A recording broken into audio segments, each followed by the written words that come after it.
I'm Abigail, and let me tell you a story. My story. When I was 16, my parents left me at a train station. Not by accident. Not because they forgot. They did it on purpose. They wanted to teach me a lesson, to see how long it would take me to find my way home. I never went back. But 20 years later, they found me. Not because they missed me. Not because they regretted what they did. They found me because they needed something. Money, support, control. And when I refused, they didn't stop at guilt. They turned my own family against me. They spread lies. They tried to destroy everything I built.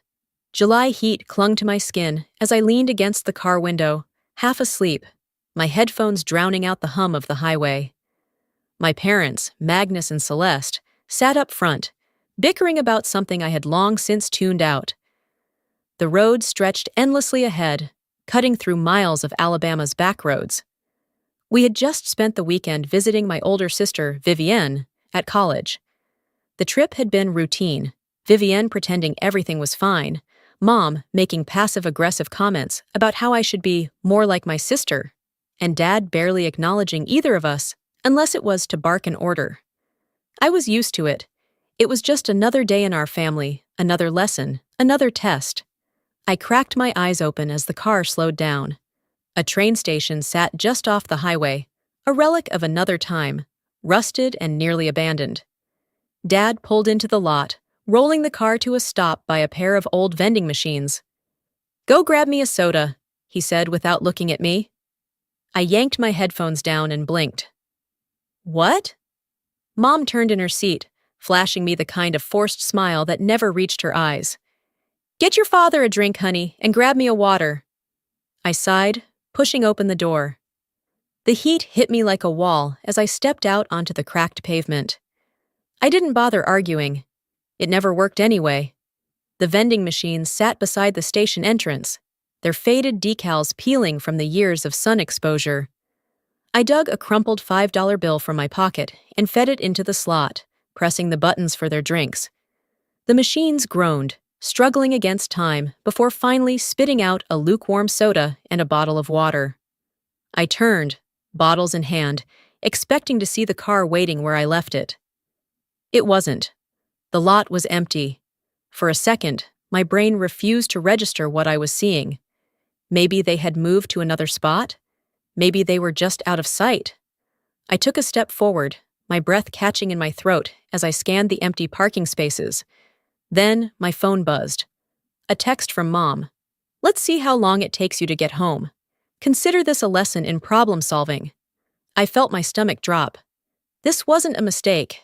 This wasn't a joke. They left me here. My fingers fumbled as I hit the call button. Straight to voicemail. I tried again. And again.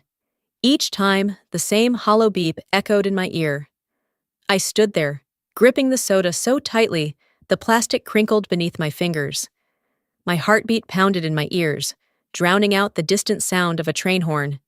They weren't coming back. It should have shocked me. It should have devastated me. But instead, an eerie calm settled over me. This wasn't the first time they'd pulled something like this.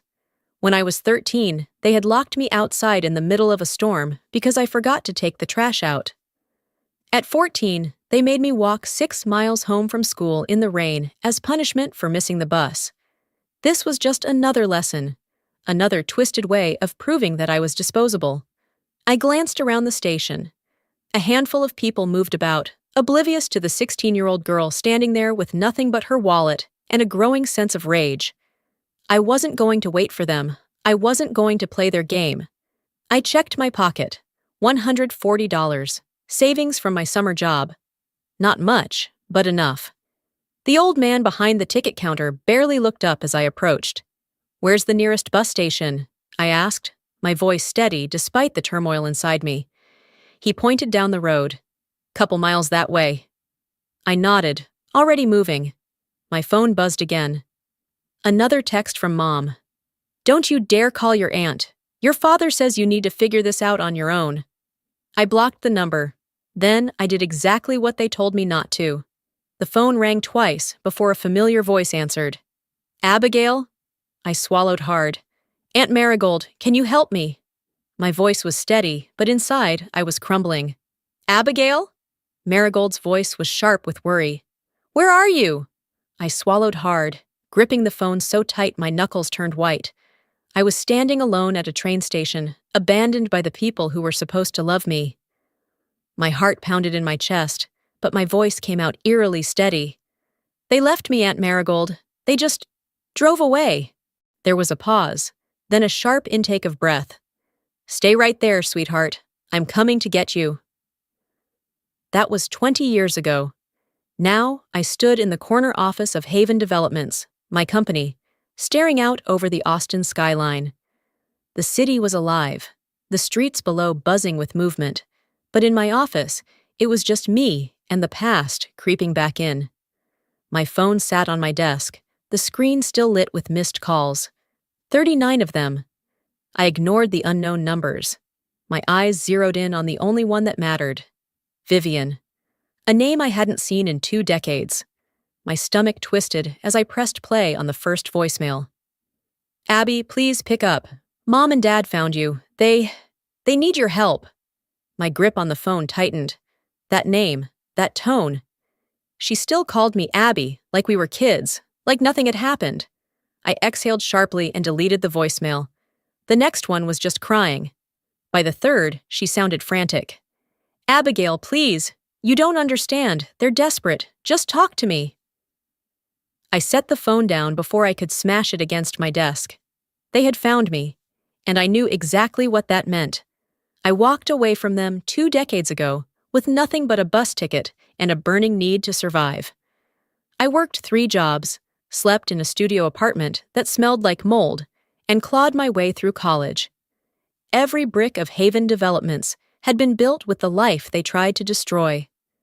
Now, just as I was finally free, they wanted back in. I sat down, hands shaking slightly as I ran them through my hair. My reflection in the window was calm, composed, but my mind was anything but. I knew this day would come. I just hadn't expected it to be now. I scrolled through my voicemails until I saw a name I hadn't spoken in 20 years. Magnus Holloway, my father. I hesitated for half a second before pressing play. The moment his voice hit my ears, something inside me froze. You think you're better than us now? His voice was slurred, thick with something I recognized all too well. Bitterness and alcohol. We made you, Abigail. Everything you have is because of us. I clenched my jaw as he rambled on. You think you can just erase us after everything we did for you? He scoffed. Well, guess what? Life doesn't work that way. You owe us. The voicemail ended abruptly. A second later, a text popped up. Your father is very disappointed in you, Abigail. We need to talk. Call us. I stared at the message, my chest tight, disappointed. They abandoned me at a train station, vanished from my life, and now I had disappointed them? The anger was white-hot. They hadn't changed, not one bit. I leaned back in my chair, my fingers tightening around my phone as I swallowed the lump in my throat. The part of me that was still 16, standing alone on that train platform, wanted to scream. But I wasn't 16 anymore. I wasn't lost. I wasn't alone. And I wasn't going to run this time. I opened my messages and typed out a response to Vivian. Tomorrow, Denny's on 5th, 7 a.m. Come alone or don't come at all. I hit send, then set my phone down and looked back out at the city. Tomorrow morning, I would see my sister for the first time in 20 years. And this time, I wasn't afraid. I was already at Denny's when Vivian walked in, eyes scanning nervously for me. She looked almost the same high cheekbones, same tense shoulders. But the years had added something new. The slight slump in her posture, the lines at the corners of her mouth. She had always been the perfect daughter, the one who obeyed, who smoothed things over, who played along. But now, she looked like someone carrying too many secrets. Our eyes met. For a moment, neither of us moved. Then, she made her way over, tucking a strand of hair behind her ear. Hey, Abby! I took a slow sip of my coffee before answering. I'm not Abby anymore. I'm Abigail. Her smile faltered. Right. Sorry. She slid into the booth across from me, fingers fidgeting with the laminated menu. It's been a long time, she said. I didn't reply. I just watched her, waiting for the real reason she was here. She sighed, setting the menu down. You look good. I raised an eyebrow. And you look nervous. Vivian let out a quiet laugh, but it didn't reach her eyes. Yeah, well, this is complicated. No, Viv. It's actually pretty simple. I leaned forward. You want something, just say it. Her lips pressed together. Then she exhaled. Mom and Dad, they're struggling. There it was. She didn't wait for me to respond. The words spilled out, rehearsed, practiced. Dad lost a lot of money gambling. Mom racked up debt. They're drowning, Abigail. The house is in foreclosure. I clenched my jaw, staring at her. They need help, she continued. They need you. I let out a slow, deliberate breath. I don't owe them a damn thing. Vivian flinched. I'm not asking you to forgive them. She swallowed. I just want you to listen. My fingers tightened around my coffee cup. The audacity of it. Listen. Had anyone listened to me when I was 16, standing alone at that train station? Had anyone listened when I was shivering in the rain because character building was more important than basic decency? I leaned back against the booth, my stomach twisting with something between rage and exhaustion. They didn't just make a mistake, Viv, I said, my voice like steel.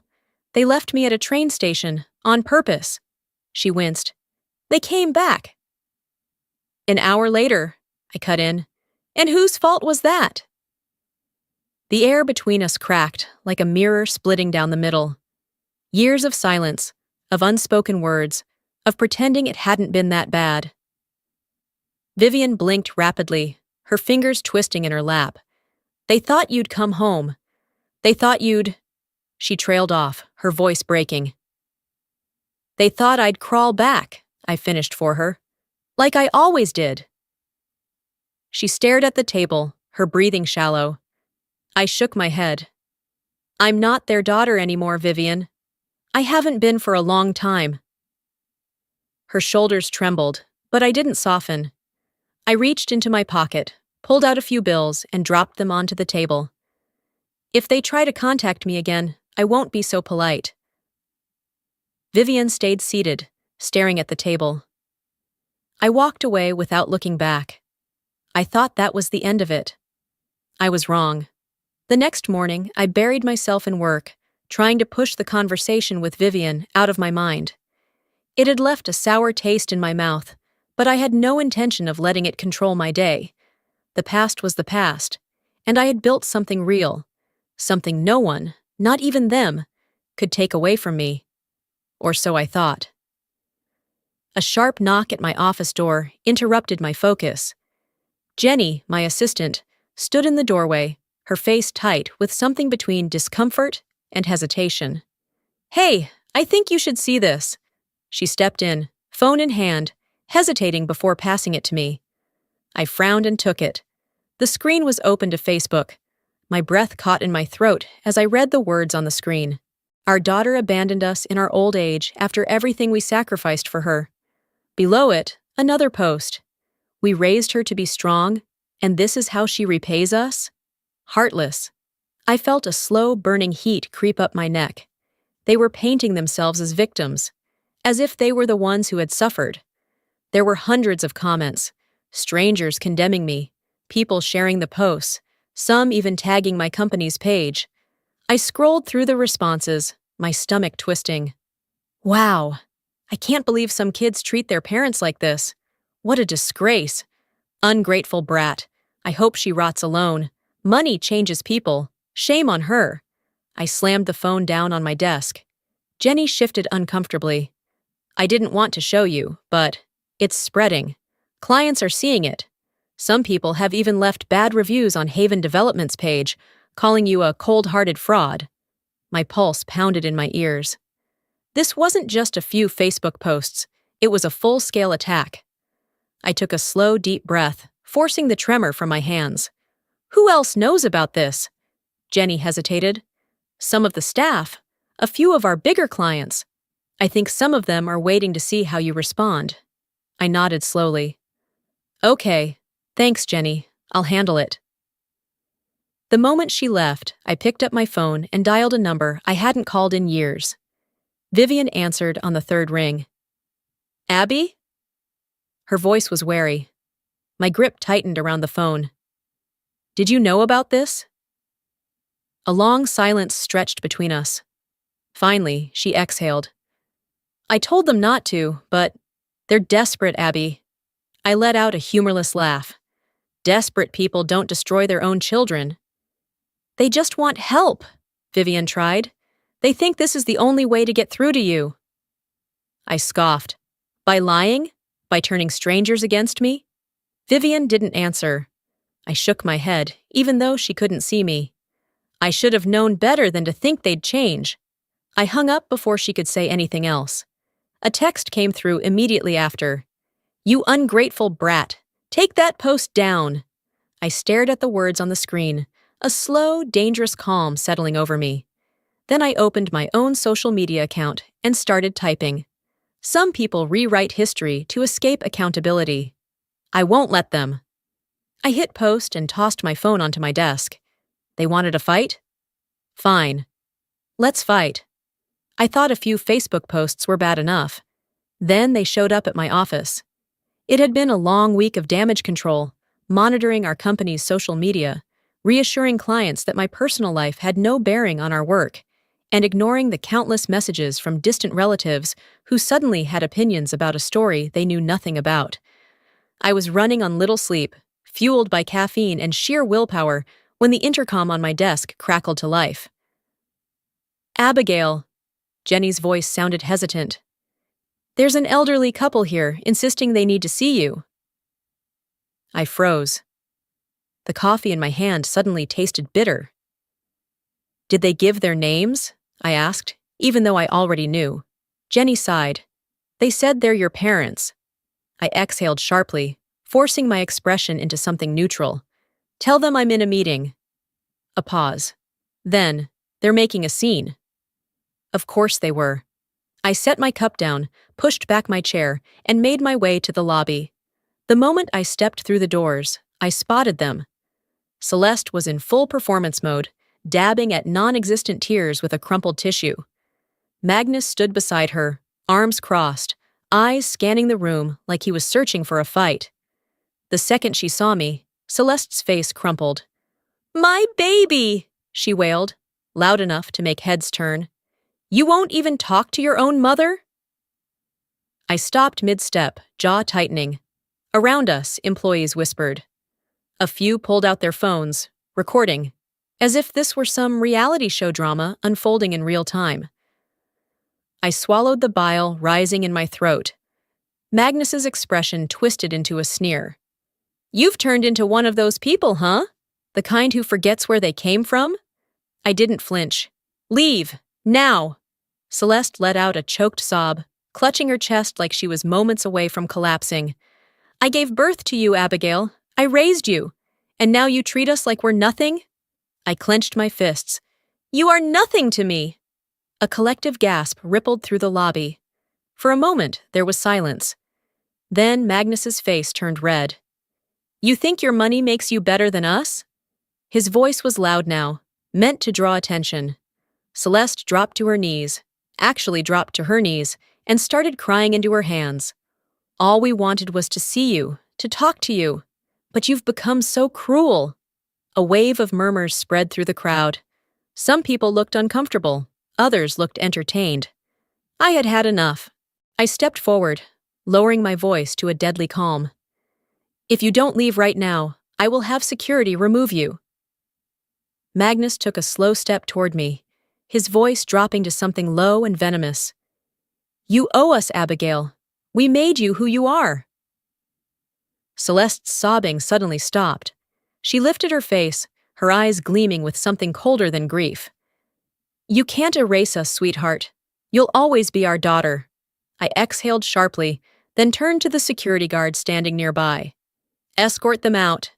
Magnus let out a bitter laugh. You're going to regret this. Celeste stood up, smoothing her dress like nothing had happened. Poor thing, she murmured, just loud enough for those nearby to hear. Too much money, not enough heart. I watched as security led them out, their voices echoing through the glass doors. I should have known they weren't finished. This was just the beginning. The next day, I got a letter from a lawyer. Jenny placed the thick envelope on my desk, her brows furrowed. This came by courier. It's from a law firm. I didn't move right away. I just stared at it, an odd sense of déjà vu washing over me. Another escalation, another attempt to drag me back into the mess I had spent years escaping. Slowly, I picked it up, tearing the top open. The moment my eyes skimmed the first few lines, my pulse pounded. My parents were filing a legal claim against me. Under filial responsibility laws. I let out a short, humorless laugh. Unbelievable. They were actually trying to force me, legally force me, to support them financially. The same people who had left me at a train station at 16, who had ignored me for 2 decades, were now demanding that I pay for their mistakes. I dropped the letter onto my desk and pinched the bridge of my nose. Jenny hovered near the doorway. You okay? I exhaled through my nose. Call David. I need to talk to my lawyer. She nodded and disappeared. Minutes later, I was pacing my office, phone pressed against my ear as David's calm voice came through. Well, he said after I finished reading him the letter. Technically, in some states, they might have a case. I stopped pacing. You're telling me they can abandon me as a kid, but now I owe them money. He sighed. It's rare, but some courts uphold these kinds of cases, depending on the circumstances. Texas doesn't have strict filial responsibility laws, but if they push hard enough, they could still make your life hell. I pressed a hand against my forehead. Unbelievable. They're hoping you'll settle, David said, that you'll just give them what they want, so they don't drag your name through a drawn-out court battle. I laughed bitterly. Then they don't know me at all. As if on cue, my phone buzzed. My mother's name flashed across the screen. I almost ignored it. Almost. But something in me snapped, and before I could stop myself, I hit accept. What do you want? My voice was flat. Celeste's voice came through, syrupy sweet. Abigail, sweetheart, we just want to work something out. We wouldn't have to do this if you'd just help us. I clenched my jaw. Help you? My voice was cold. After what you did to me? She let out a dramatic sigh, like I was being unreasonable. Honey, that was so long ago. Families fight. Parents make mistakes. But we're still your parents, and we're in trouble. I felt my grip tighten around the phone. You're not my parents. You lost that right the day you drove away. There was a pause. Then her voice hardened. If you fight us, we'll take this all the way to court. Do you really want that embarrassment? I almost laughed at the irony. She thought she could threaten me with embarrassment. I felt my anger crystallize into something sharp, something unbreakable. Try me, I said, voice steady. Then I hung up. I stood there for a long moment, my heartbeat steady. Not from fear, but rage. They thought they could break me. They had no idea who they were dealing with. Then they went after my business. I should have expected it. After the lawsuit, after the social media spectacle, after every desperate attempt to claw their way back into my life, of course they wouldn't stop there. But knowing something is coming doesn't make it sting any less when it finally hits. I was at my desk, flipping through paperwork, when Jenny knocked and peeked inside, her expression uneasy. You might want to check your email, she said carefully. I raised an eyebrow but grabbed my phone. The moment I saw the subject line, my stomach twisted. Concerning allegations against you. I clicked the email open. Abigail, I hope this isn't true, but I wanted to bring it to your attention. We've received multiple anonymous messages claiming you have a history of financial misconduct, particularly in dealings with your family. They allege you stole money, abandoned your responsibilities, and have a track record of deceit. We value our professional relationship, But given the nature of these claims, we need some clarification. The sender was one of our biggest investors. I scrolled further down, my pulse pounding. Attached were screenshots of emails from fake accounts, all repeating the same story. That I had stolen money from my own parents. That I had built my company off their sacrifices. That I was nothing but a liar, a fraud. I exhaled sharply and tossed my phone onto my desk, my hands clenched into fists. Jenny hovered near the door. "What's going on?" I forced myself to take a slow breath. "They're trying to destroy me." Her brow furrowed. "Who?" I grabbed my phone and started dialing. "Who do you think?" 15 minutes later, I was on the phone with one of my business partners. He hesitated before speaking.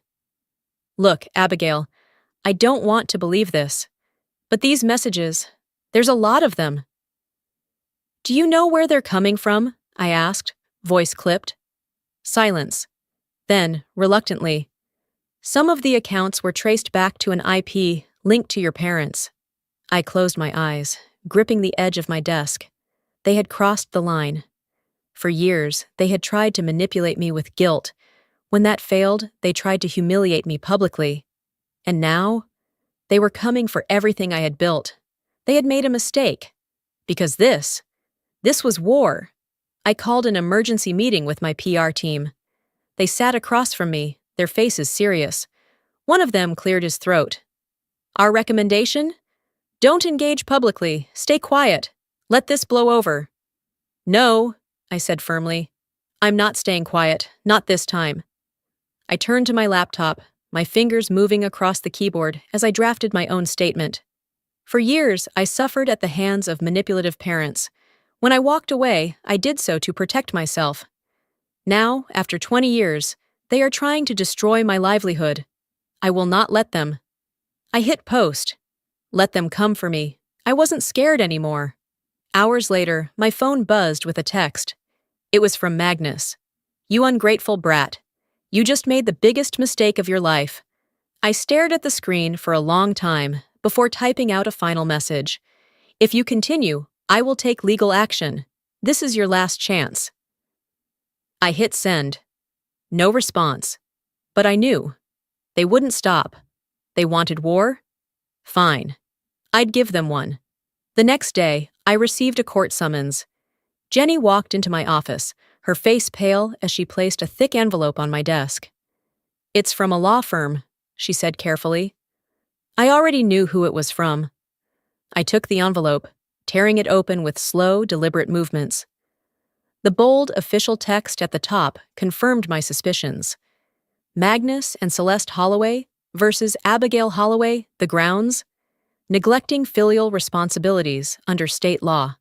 A bitter laugh escaped me. So this was their last move. When emotional blackmail, public humiliation, and direct sabotage hadn't worked, they resorted to the legal system. Jenny lingered in the doorway. "What do you want to do?" I exhaled sharply and reached for my phone. "Call David. Tell him I'm on my way." David sat across from me in his office, the lawsuit spread out on the polished oak desk between us. He skimmed the pages, shaking his head. "They have a weak case," he said finally, looking up. "Texas doesn't enforce strict filial responsibility laws, but if they get enough publicity, it could hurt your business." I clenched my fists. "Then we make it public on our terms." David raised an eyebrow. "You sure about that?" I nodded. My decision already made. I've played defense long enough. It's time for people to know exactly who they are. That night, I crafted my statement. I didn't hold back. I told the truth, the full truth, about my parents, about the lessons they forced on me, about the night they left me at a train station at 16 and never came back, about how they resurfaced only when they needed something. By morning, the post had gone viral. The tide turned almost immediately. The same strangers who had once condemned me for being ungrateful were now disgusted by my parents' actions. Comments flooded in, filled with outrage on my behalf. This is beyond cruel. What kind of parents abandon their own child and then try to cash in 20 years later? I believed them at first. But now? They deserve whatever's coming to them. Suing your own kid after leaving them homeless? Unbelievable. The shift in public opinion was swift. They had lost control of the narrative. 3 days later, Vivian called me. Her voice was strained, barely above a whisper. They lost everything, Abby.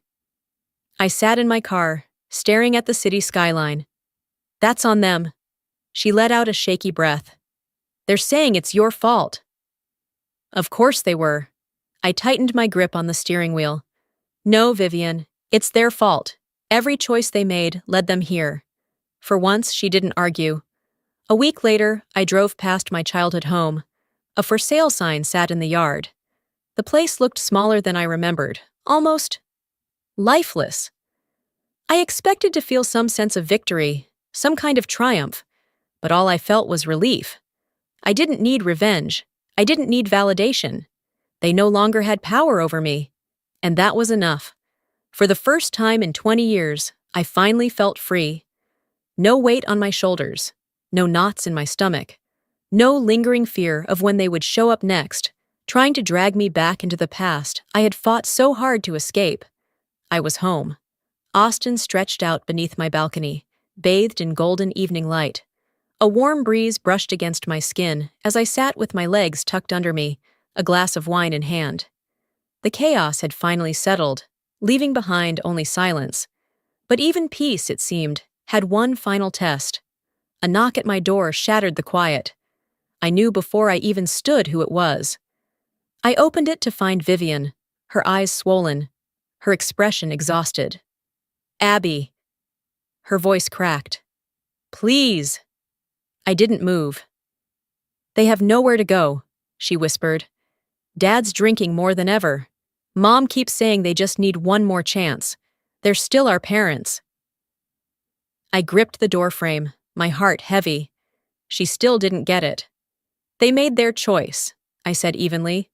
Vivian's face crumpled. How can you be so... So what? I cut in. Cold, heartless, selfish? Tears spilled over her lashes. I just don't want to lose my sister over this. I inhaled sharply, my throat tight. You didn't lose me, I said quietly. They did. Vivian let out a choked sob, her hands trembling as she wiped at her face. They just need... I shook my head. I'm not responsible for fixing what they broke. Her shoulders slumped. I swallowed the lump in my throat and stepped back. Take care of yourself, Viv. Then I shut the door. For the first time, I didn't feel guilty. An hour later, I sat on my balcony again, watching the sun dip below the skyline. For years, their voices had echoed in my head, shaping my choices even in their absence. The guilt, the shame, the what-ifs. But now, just silence. And it was beautiful. I pulled out my phone and scrolled through my contacts until I reached Aunt Marigold, the only real family I had ever had. I typed out a message. Dinner this weekend? My treat. Her response came almost instantly. Finally! I've been waiting for you to ask. Mexican or Italian? A small smile touched my lips. Mexican, extra margaritas. I took a deep breath, then went to my call log. My parents' numbers stared back at me like ghosts refusing to rest. Slowly, I hit block. No more second chances. No more manipulations. No more guilt. I walked inside and closed the door behind me. I wasn't running anymore. I was free.